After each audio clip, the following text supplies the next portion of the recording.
Hey everyone, welcome back to channel. तो जैसे कि हम लोगों ने साइंस का सिलेबस स्टार्ट कर दिया है। अब तुम लोगों को पता है केमिस्ट्री स्टार्ट हो चुकी है।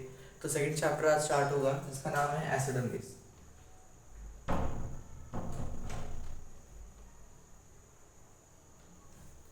अब इस चैप्टर के अंदर क्या क्या आता है, जैसे नाम से पता चल रहा है, इस चैप्टर में हम लोग डिस्कस करेंगे कि एसिड्स क्या है और उनके क्या क्या रिएक्शंस होते हैं, बेसिस क्या है, उनके क्या क्या रिएक्शंस होते हैं, और उनसे जो कंपाउंड्स बनते हैं यानी कि जिनको हम बोलते हैं सॉल्ट, उनके क्या क्या रिएक्शन।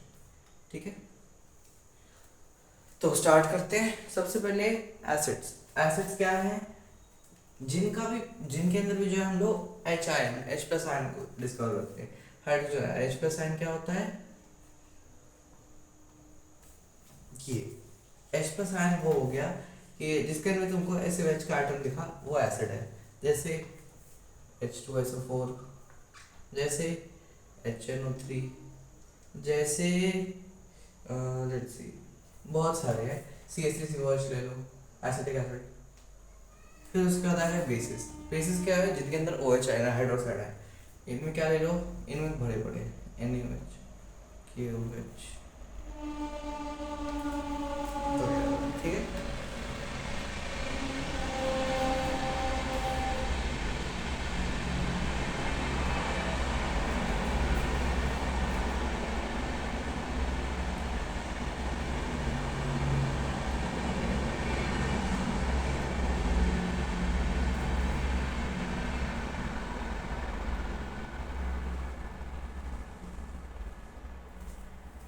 अब reactions of acid and base. इस चैप्टर के अंदर मेन चीज आती है कि एसिड और बेस के रिएक्शन आपस में कैसे होते हैं। कि जैसे एसिड है वो भी नॉन मेटल के साथ कैसे रिएक्ट करेगा, वो मेटल के साथ कैसे रिएक्ट करेगा, और क्या उनसे ऑक्साइड बनाएगा, हाइड्रोक्साइड बनाएगा, प्लस उन दोनों के साथ में कैसे रिएक्शन होते हैं, स्ट्रॉन्ग एसिड वीक एसिड इनके आपस में कैसे होंगे, मेटल कार्बोनेट मेटल हाइड्रोकार्बोनेट ये सब आपस में कैसे रिएक्ट होंगे, ये एसिड के साथ कैसे फॉर्म होंगे, एक्सेट्रा एक्सेट्रा। इसके अंदर भी ढेर सारी इक्वेशन आने वाली है, तो सबको तुम लोगों को याद है।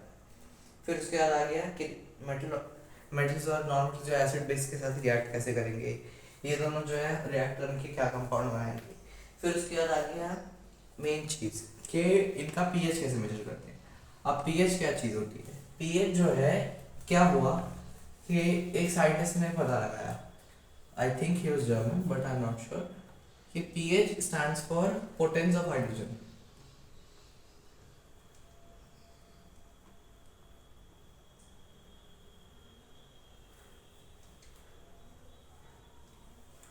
Potence of hydrogen is known as pH.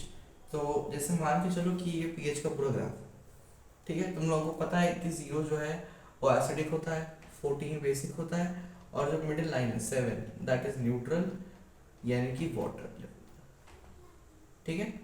अब यहाँ पर होता क्या है, जो तुम लोगों ने ये पढ़ा होगा कि ये जो H प्लस आयंस होते हैं, मैंने भी बताया कि H plus ions are solid side and OH minus are on base side. तो एसिड में H प्लस होता है, बेस में OH माइनस होता है।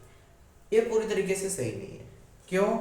क्योंकि एसिड्स के अंदर जो है हर पूरे तरीके से OH माइनस गायब नहीं होता, पर H प्लस माइनस जो है, H प्लस जो होता है वो डोमिनेट कर रहा होता है। तो ऐसे 1 से लेके 7 तक H प्लस आयन जो है वो डोमिनेट कर रहा है, पर जैसे हम इस सेक्शन में आते हैं तो फिर H प्लस कम पड़ जाता है, OH माइनस बढ़ जाता है, तो इसलिए इसको हम बेसिक बनाना चालू कर देते हैं।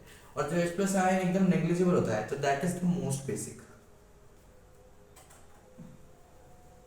यहाँ पर क्योंकि OH माइनस नेग्लिजिबल है, इसलिए हम इसको मोस्ट एसिडिक बोला। यही होता है, ये H प्लस है, ये OH माइनस, ठीक है। ये होता है पीएच स्केल। अब पीएच स्केल काम कैसे करता है, पीएच स्केल के अंदर क्या होता है,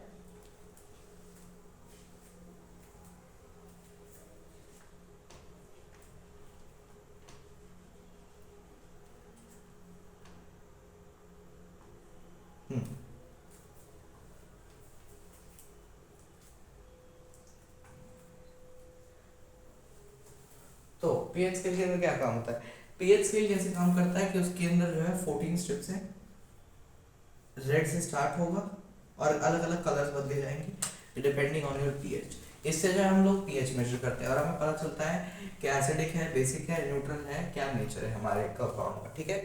तो ये हो गया पीएच का कॉन्सेप्ट। अब इससे रिलेटेड दो चार नेचुरल केसेस आते हैं कि रियल लाइफ में पीएच कैसे अप्लाई होता है दांतों के लिए, सॉइल के लिए वगैरह वगैरह। ऐसे करके जो है ये सब बताते हैं लोग कि पीएच अगर डाइजेस्टिव सिस्टम में हो तो फिर इंडाइजेशन हो जाता है। फिर उसके बाद आते हैं कि सॉल्ट के केमिकल्स क्या होते हैं, सॉल्ट से कंपाउंड जो बनते हैं इसके अंदर सबसे पहले आते हैं हम लोग केमिकल जो नेचुरल सॉल्ट है यानी कि NaCl, table salt, common salt. Common salt से क्या कंपाउंड बनते हैं इन्होंने पूरा जो है डिटेल करके बताया हुआ है, तुम लोग जाओगे तो देखोगे कि कॉमन सॉल्ट से कौन कौन से कंपाउंड्स हैं। फिर उसके बाद इन्होंने बहुत कुछ दिया, ब्लीचिंग पाउडर है, वॉशिंग पाउडर है, सोडियम हाइड्रोक्साइड हो गया, सोडियम हाइड्रोक्लोराइड हो गया, फिर उसके बाद बेकिंग सोडा, सब बताएंगे लोग कि हर एक से कैसे कंपाउंड बनते हैं और हर एक का तुमको कौन सी रिएक्शन याद करनी है, सारी सारी तुमको दी होगी। इसके अंदर एक चीज तुम्हें याद करनी है,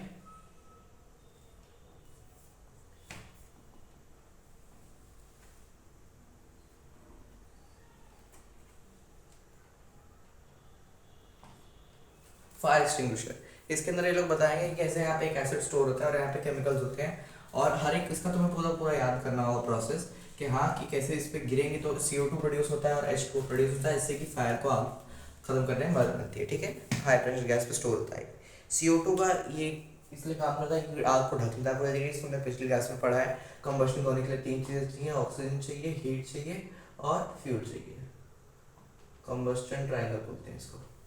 ठीक है, इसके बाद जो NaCl है उससे क्या होगा कि तीन टाइप्स के प्रोडक्ट्स मिलते हैं। क्या, इससे तुमको पहले पूरा एक चार्ट बनवाएंगे कि हाँ कैथोड एनोड हर जगह पे क्या फॉर्म होगा, कि कैथोड पे ये बनेगा, एनोड पे ये वाली गैस बनेगी, H2 से ये काम, Cl2 से ये काम है।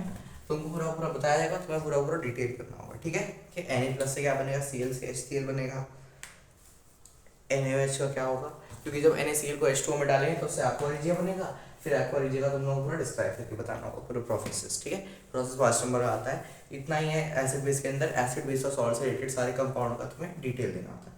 ठीक है, यहाँ तक ये चैप्टर खत्म होता है। इस चैप्टर के अंदर तुम लोगों को एक्स्ट्रा केयरफुल बताना होगा क्योंकि इसमें से वो सिर्फ कंपाउंड भरे पड़े, रिएक्शन नहीं है, ज़्यादा कंपाउंड्स हैं।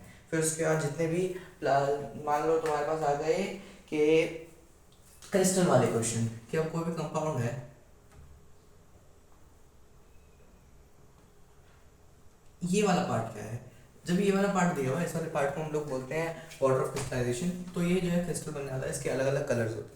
अब इसी के अंदर इंपॉर्टेंट क्वेश्चन आता है, वो आता है जिप्सम एंड POP यानी कि प्लास्टर ऑफ पेरिस।